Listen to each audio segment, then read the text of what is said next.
Hello and welcome to this very first presentation regarding South Sudan's membership in the East African Community. This presentation is going to be discussing within the framework of South Sudan's membership in the EAC. We'll be talking about EAC institutions, laws, policies, programs, regulations, so on and so forth. And it's an introductory presentation as we move on. So, as an introduction to the introductory presentation, let me say that South Sudan has joined the East African Community with the first big step. What happened in April 15, 2016, when His Excellency the President Salva Kiir Mayardit signed the Treaty of Accession of South Sudan to the East African Community, along with the then President of Tanzania, John Magufuli. South Sudan has then deposited instruments of accession to the East African Community in September 30th, if I believe, 2016, and on that day, after the Parliament of South Sudan approved that treaty that was negotiated between EAC and South Sudan and approved, on that day South Sudan became a full member of the East African Community. So what does the East African Community accession entail? It is the largest single reform process that the government of South Sudan has legally committed itself to date to carry out. It is a whole of the government endeavor, as the projects and programs of the East African Community deal with almost every part of the policy framework of the government of South Sudan. So the key pillars, in addition to numerous other areas of work, the pillars of East African Community accession are joining the three economic protocols of the East African Community. That is the Custom Union Protocol, the Common Market Protocol, and the Monetary Union Protocol. Okay? In addition, South Sudan needs to adopt the regional rules and programs and projects in areas such as health, education, environment, governance, infrastructure, so on and so forth. This, by the way of introduction, lets me now, in the course of the next 15 to 20 minutes, give you more details with regards to this. But let's just start by a very brief overview as to what the East African Community is. It's a small, integrated, fast-growing regional grouping. Reasonably small. It has 6 members. Member states are, of course, Burundi, Kenya, Tanzania, Rwanda, Uganda, and now South Sudan. With a population of roughly 160 million and a GDP exceeding 100 billion. But what is important to say is that it is a fast-growing region. All the countries in the region have been growing fast over the past years, with an average growth rate of 6% per annum prior to the global pandemic. Including what is also important, in the total exports and the exports to the region have been growing in the East African Community, which may spell something as to whether the key areas of cooperation are working. Okay. What is important to say is that the East African Community on paper, or de jure, meaning in terms of law, may be one of the most integrated, or seeking to be the most integrated regions in the world, as it covers these 3 key areas of cooperation, or areas where the economies are closely becoming aligned to each other: Custom Union, Common Market, Monetary Union. So, the East African Community, its constitution, so to speak, is the Treaty of Establishment of the East African Community. It spells out all key areas of cooperation and where the East African Community should lead. And the Treaty of Establishment has the following objectives. The East African Community members are determined to strengthen their economic, social, cultural, political, technological, and other ties for fast, balanced, and sustainable development. By the establishment of the East African Community, and in particular by the establishment of the Custom Union, Common Market, and Monetary Union, and subsequently, even ultimately, political federation. More so, the goals of the current EAC are not limited to the economic sphere. Policies and programs of the EAC are aimed at widening and deepening cooperation among partner states in political, economic, social, and cultural fields, research and technology, defense, security, and legal and judicial affairs. Okay?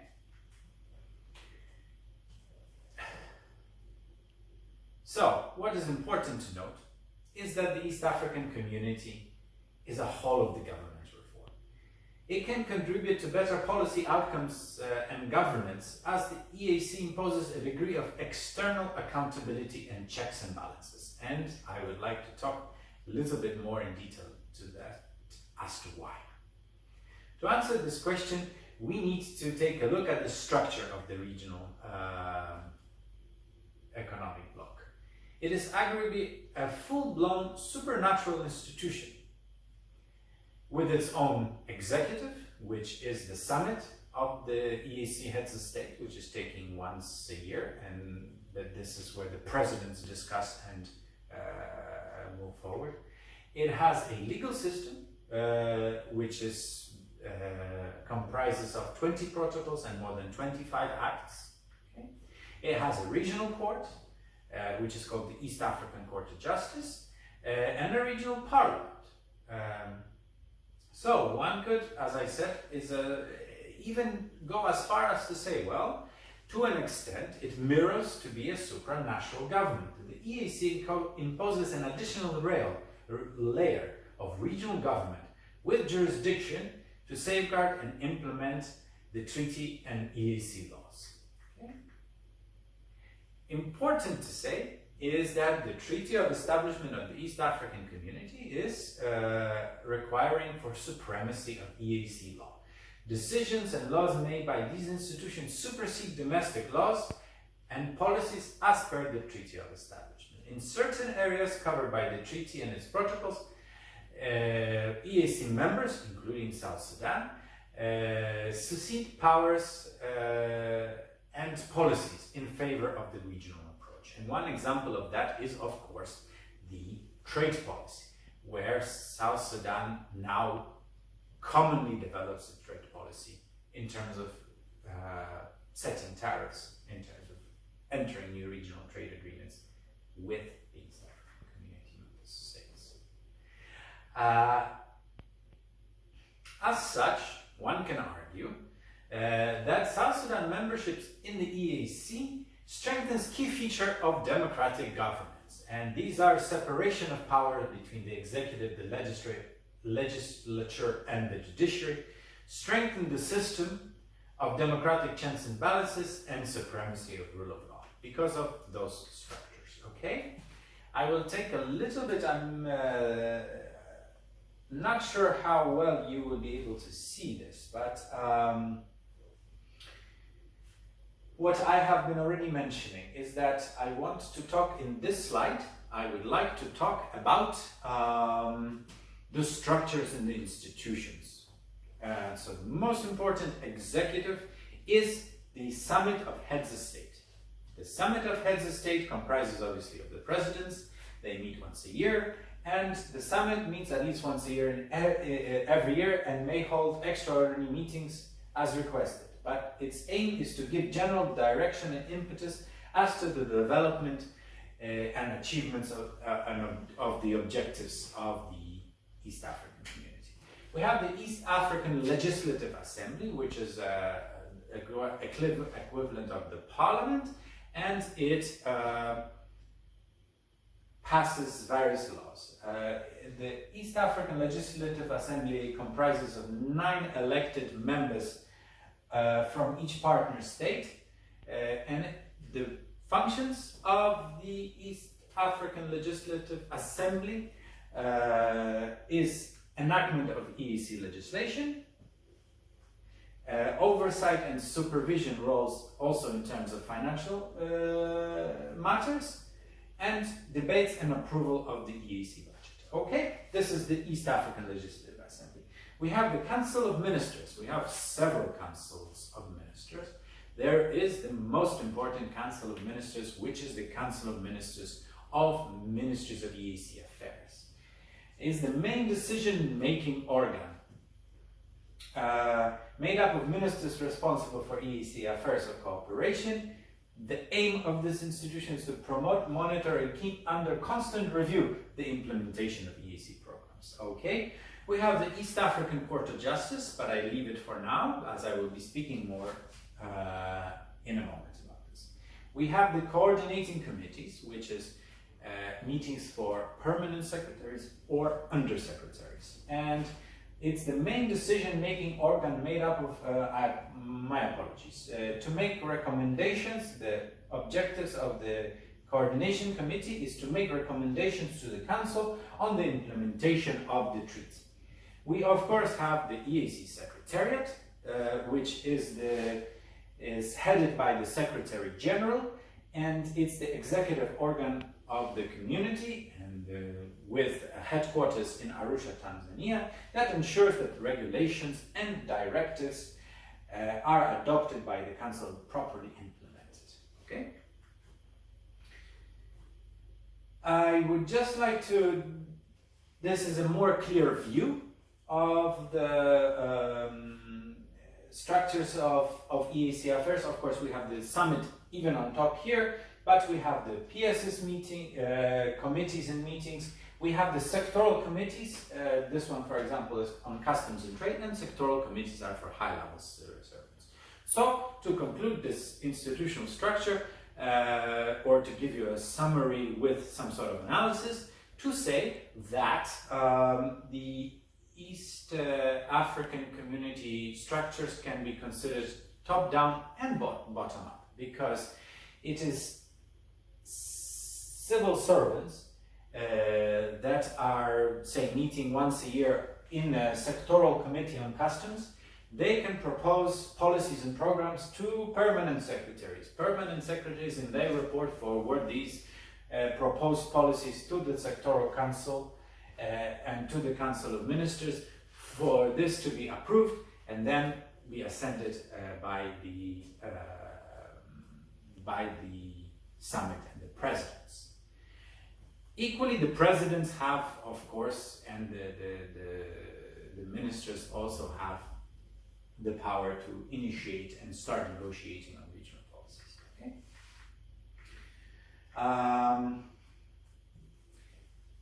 One particular part of the Treaty of Establishment of the East African Community, that constitution of the EAC that I was talking about, is important to have a better understanding with regards to the East African Court of Justice. And the Treaty of Establishment of the East African Community has fundamental principles.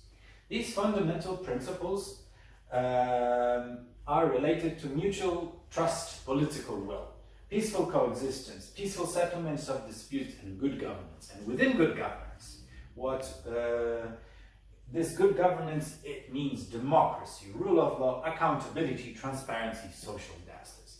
And I'm not actually saying this as just lofty principles that we are wishing to adhere to or aspiring, but I'm saying this because it has genuine impact on people's lives.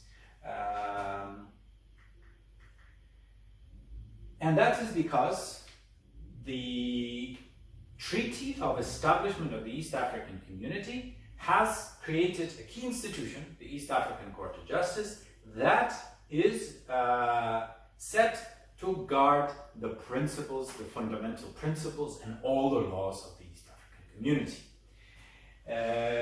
The court is temporarily based in Arusha, Tanzania, and has an appellate and a first division.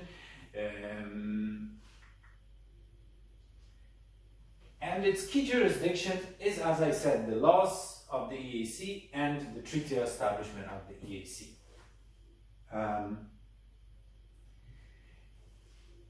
To date, what is quite important is that that court has neatly supplemented and supported judiciary in the East African member states in the countries themselves.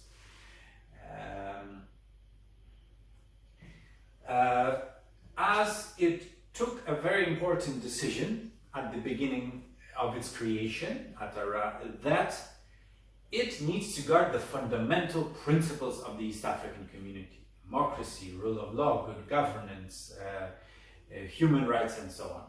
So whilst it doesn't have an explicit mandate to deal with those issues, the treaty provides him, and its principles provide him with a specific route to guard these key principles that everyone as a citizen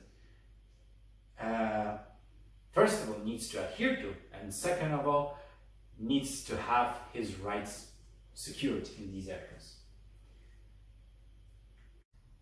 So, how does the East African Court of Justice work? Importantly, the decisions of the East African Court of Justice take precedent over similar decisions of national courts. That is tied to the supremacy of EAC law over domestic law. Second of all, partner states are required by law to, without delay, implement the decisions of the court. Third of all, individuals are not required to fulfill all the possible domestic routes and remedies before bringing the case to the East African Court of Justice. That means they don't have to go through the domestic courts, the appellate divisions, and then the High Court in order to go through. This is quite important. In order to go, they can essentially go directly to the East African Court of Justice. It is a very open court, which is really important to note. That means every citizen and even every resident have the right to go to the court in case they feel that, in their case, the East African Community Law, and in particular with special reference to the Treaty of Establishment, is being violated. Also, not only it is the individuals living in the EAC countries, but also organizations of public good, such as NGOs, have the right to go to that court if they feel that the rights of disadvantaged people are being violated. And in fact, we have a case like this in South Sudan, of which I will be speaking shortly about. Further all, I would just like to say, to conclude this slide, to say that it is the law enforcement of the country at hand that needs to implement the decisions of the courts. Okay, so to summarize what we have been discussing in terms of the East African Court of Justice, it's important to say that the court has dealt with tens of cases over the past years, if not actually hundreds of cases. Many of these cases have been related to the fundamental principles. They have been in terms of unlawful detention or even extrajudicial killings, freedom of association, legal rights. This brought this vibrancy of the court has allowed legal commentators and legal analysts to give a conclusion that there is an emergence of the vibrant case law within the context of the East African community. Two key cases: the Karumadam case, where the court agreed there was no proper procurement, and the case of 2013 media law in Burundi, which was constraining journalists to bring forward the sources of their information, have been one of the key cases outside of South Sudan that had shown the proper and efficient functioning of that court. In South Sudan, over the past 5 years, there has been many cases already, or in South Sudan or related to the issues of South Sudan. So, for example, already just after South Sudan, during the East African Community, the president has nominated 8 South Sudanese people to become the members of the East African Legislative Assembly. However, EAC law states that this should be done via the election of the National Legislative Assembly in South Sudan. And this matter went to court, and indeed the court has, well, actually the court hasn't ruled, but South Sudan has changed the notion and has allowed for the parliament or the National Legislative Assembly to indeed elect 9 members, not 8, but 9 members of the East African Legislative Assembly, and that is case number 1 in short. Case number 2 is not really in South Sudan. However, in how East Africa community law is protecting the rights of South Sudanese citizens is a good example of what I will say in the following minute or so. And that is related to young students, South Sudanese students that take the first study at university law in Kenya and then want to take the bar exam in Kenya. They were back in 2018, I believe, they were not allowed to take the bar exam. However, Kenyan bar law states that EAC members are allowed to take the bar and become lawyers. EAC citizens are allowed to take the bar and become lawyers in Kenya. And so what's happened is that those young South Sudanese students took the matter to court, and the court has allowed for them to take the bar exam. Other cases in South Sudan have been related, for example, to indefinite detention by the security apparatus and also illegal or alleged illegal dismissal of judges in the court in Juba. However, one very important case, or rather quite an interesting one, is related to environmental damages that that allegedly are taking place in the oil producing counties of South Sudan. And that case that was brought forward to the East African Court of Justice is now being moved for negotiation and for negotiation, and so the government will be negotiating with the plaintiff in order to make sure that the laws and what is actually happening on the ground is implemented in order to minimize environmental damages from oil production. Let me talk about, I've now finished about the institutions of the East African community, and let us move to talking about East African community's financing and various projects, development projects in numerous areas of cooperation. So, I will not speak a lot about the financing, just to say that the budget is about 200 million 100 million or a little bit more than that, and about 50% is financed by the development partners, such as the World Bank, African Development Bank, bilateral partners, embassies and so on. And 50% is from the the budget from the partner states contribution, which is around 9 million per annum. Okay. What we have been discussing is that the EAC deals with many areas of cooperation. And here on this slide, I would like to highlight to you the various the various laws of the East African community, but also the various projects. And so we have here the economic protocols and acts.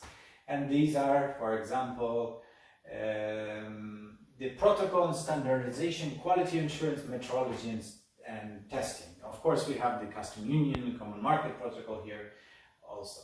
In terms of infrastructure, we have the EAC Vehicle Load Control Act, we have the One-Stop Border Post Act, so on and so forth. On the social and health sectors, we also have policies and laws. So we have the Protocol on Regional Cooperation in Health in draft form for now.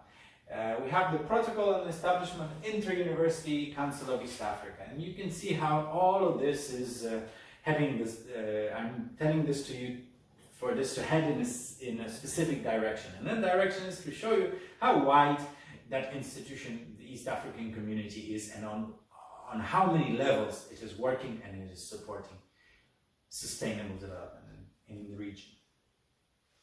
You can see here the agriculture, civil aviation and tourism protocols and projects, governance, peace and security protocols you can see here. Okay? Agriculture projects and programs and policies, EAC Agricultural Rural Development Strategy, EAC Food Security Action Plan, education, education area project, East African Qualification Framework for Higher Education, so on and so forth. Okay?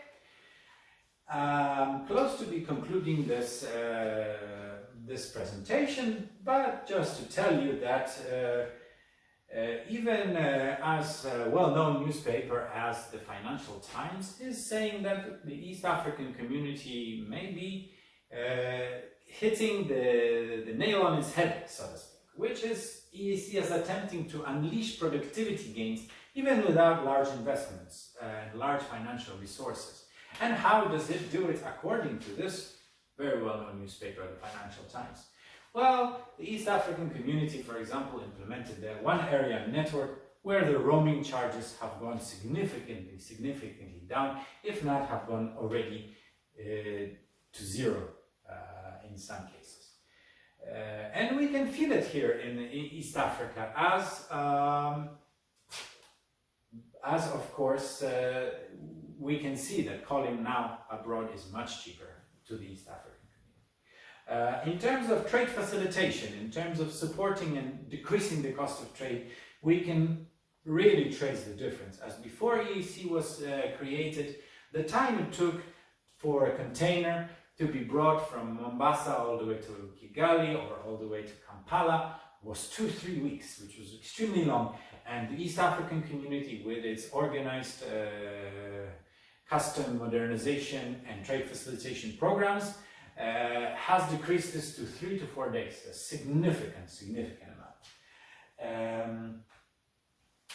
Okay, I will be speaking about the other, the visa-free movement and improvements in education in the next the next presentation.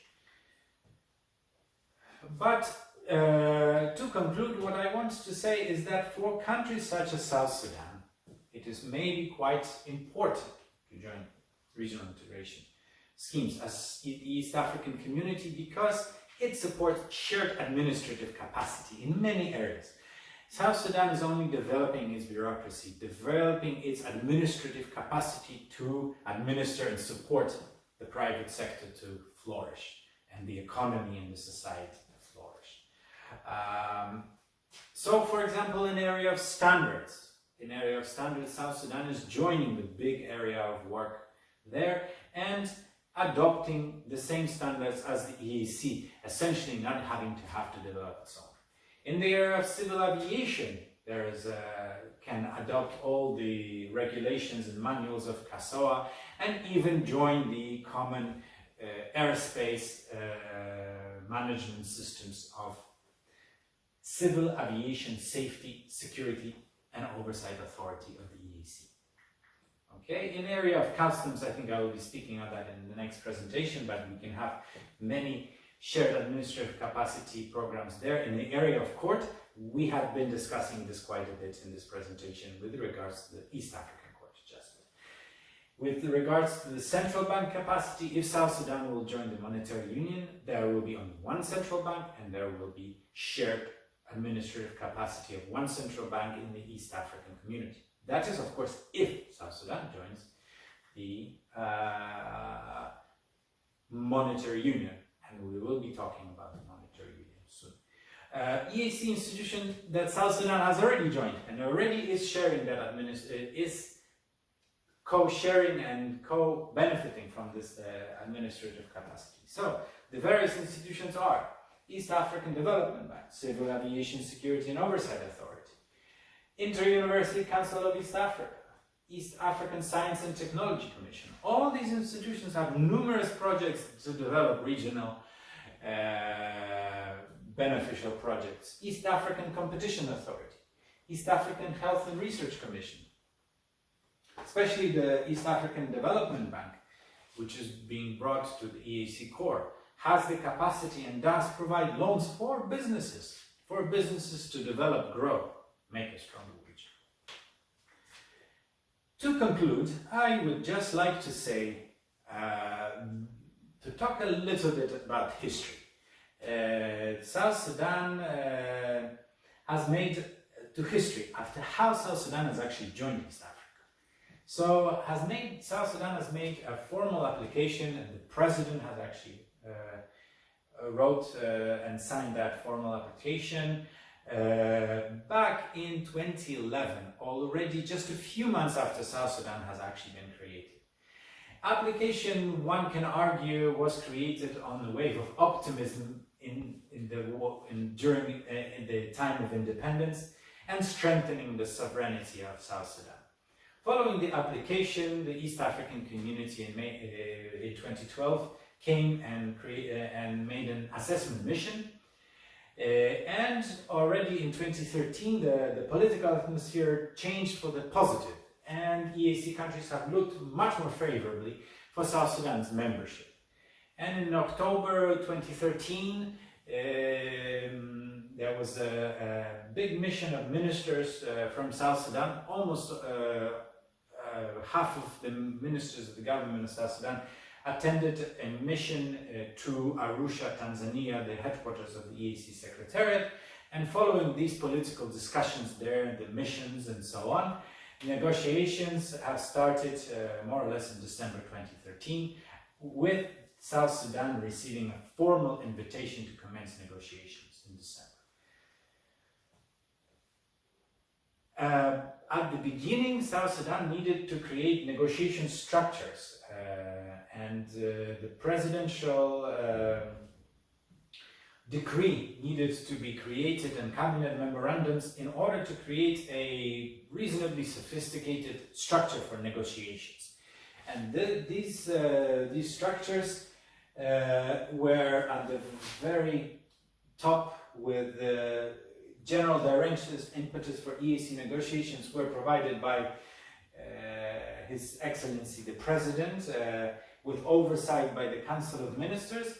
But more importantly, the Presidential Decree 12/2014 has created a high-level committee to negotiate South Sudan's accession to the EAC. And that committee comprised of ministers, high-level civil servants, and heads of commissions and so on, very senior figures, and they were overseeing these negotiations. We also had a technical committee comprised of the actual negotiators.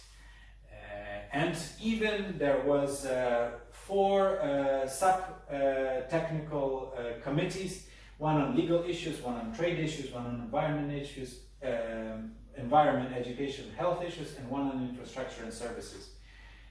All this was coordinated by the Technical and Administrative Secretariat for EAC negotiations, which has been transferred into the Ministry of East African Community Affairs.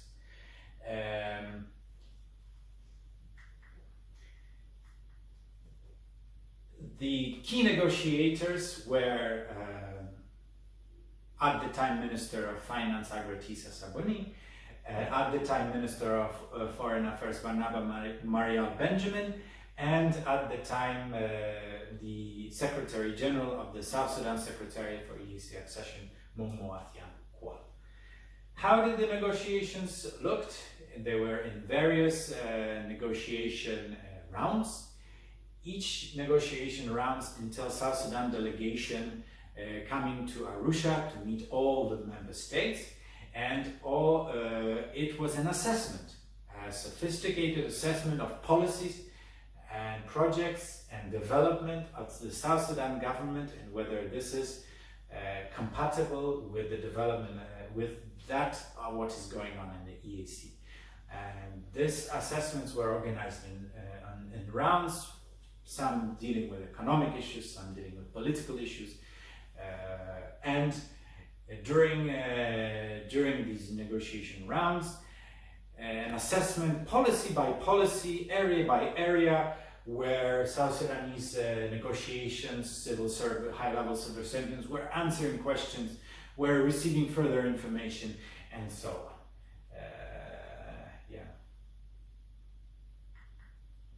Okay. More than 50 different South Sudanese ministers, PSs, and experts have provided evidence of the country's progress during these negotiations. Technical negotiations concluded with the EAC partner states noting that South Sudan meets the threshold for admission to the EAC. Decision for admission was made in February 2016 summit of EAC heads of state.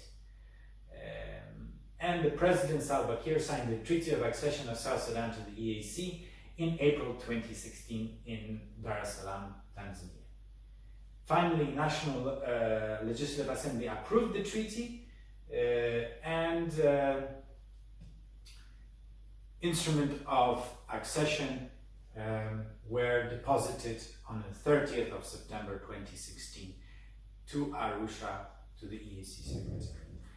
Thank you very much for your attention. Just to let you know that in the next presentation, which you may be interested in, Custom Union Protocol, Common Market Protocol, and Monetary Union Protocol and Political Federation progress with this will be discussed with special reference to South Sudan. Thank you, and I look forward to finding you in the next presentation.